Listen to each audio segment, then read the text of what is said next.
10 different guest speakers, live building, 3 different building projects, camping, live demos, and so much more. Be sure to check out Tiny House Summer Camp 5 happening in Vermont. RelaxShacks.com for details. All right, here we go.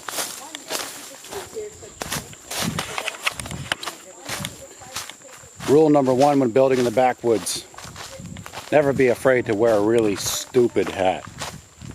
Ticks, I'm the world's palest man. Call me Casper. Protect me from the sun. And the locals see you wearing a hat like this, they think you're a little bit insane and keep their distance. A man who wears a hat like that probably just doesn't care about anything. So what we're doing here, by the way, I'm Deek, RelaxShacks.com. I am pretty deep in the woods of Missouri. So again, back to the hat. You can imagine I'm getting some stares. Got some friends up at a camp nearby. There's a cool tiny house right in the area. You can check out their YouTube channel. I'm going to put it right below right now.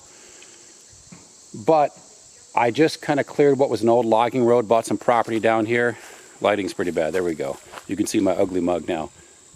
And I've been clearing out the land. We're going to do in the spring probably a workshop, hands-on, camping, off-grid. These are kind of fun if you're not opposed to roughing it out here in the woods, building something that resembles kind of a tiny house slash a tree house for a variety of reasons. And as I was yammering, I've been walking in. We're not that far off the road. Really no building codes out here. That's why I wanted to find land in Missouri, and that's kind of the key when you're building. If you're fine with living in the boondocks, let's continue the walk. Look for a parcel of land in fourth-class towns, as they call them, where the building codes are lax or non-existent. You want to make sure you have some kind of access, road access or four-wheel drive wise to your plot. And I always look to make sure, are there amenities nearby? There's an electrical pole about 200 feet up the road, so if I wanted electricity, I could make it happen. Is there a place to buy groceries nearby? More importantly, is there a lumber yard? Because buying lumber an hour away, and you're always going to forget stuff, gets old very quickly. So there's a couple tips right there. This is all stuff we talk about and about 15 other things when searching for land and plots at the workshops Dustin and I put together. So this was really overgrown until about 2 hours ago.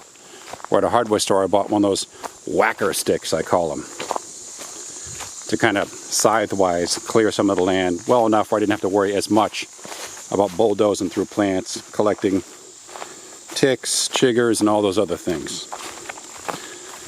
So this is the logging road. It continues towards another camp. Right about, as you can see, where is it? Somewhere around there, there's some blue ribbons. That's the end of my property.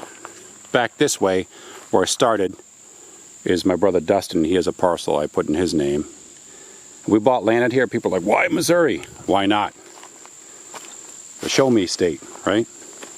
Just having some fun. So slightly off this logging road, I'm going to show you now. That's why we're doing this video. There's nothing revolutionary here. But this is the spot I've picked. A little bit off the beaten trail, which is off another beaten trail, but easy enough to get to. This was logged several years back. Anything over 12 inches in diameter was taken, making land like this a little more affordable. These 2 trees here are what I'm going to build a structure off that's going to be about 16 feet in length. They're hardy enough. They're almost 12 inches in diameter. And as I examine them, as I did before, they're nice and healthy. This will save me from having to put 2 posts on one end of the cabin. I want this up in the air. We're kind of in snake-ish territory. You're going to be in snake territory just about anywhere you build, of course.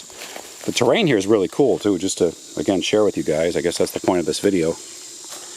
This is an erratic formation, I guess you could say, in Missouri, almost volcanically formed in an otherwise flat region. It's like a bump of a mountain. So you're going to find some very unusual rocks, at least stuff I'm not accustomed to coming from New England, and a bunch of geodes. Here's one of those rocks. Can you see that? See the crystal shining inside of it? We cracked that one open. A lot of like volcanic rock here. So cool. So back in the structure, it's going to be off these 2 trees and about 16 feet this way. I'm going to sit on 2 posts. And to save a little money, and because it works perfectly well and allows for drainage, we're not going to do concrete in the post. We're going to dig holes down deep enough, and we have rocks everywhere, so we're going to pad out the bottom with a couple big flat stones and fill the rest in and tamp it in, tamp the living heck out of it with a 4x4 to kind of fill it in the crushed stone method, as I like to, crushed stone method wise, I suppose, as I like to call it. It works, and again, it's cost effective. Laborious though. I don't have to haul in cement and water and bring that all in. So here's the way out of here. I haven't seen any bear or anything yet. Kind of wish I did. I haven't seen many in my time. And back this way, let's see if we can find any cool rocks. I'm looking down as I film, so hopefully I won't trip. Not one of my more exciting videos, but a lot of people at least can get a couple tips as to what to look for when buying land. Make sure that that deed or the land is free and clear of liens, of course, too.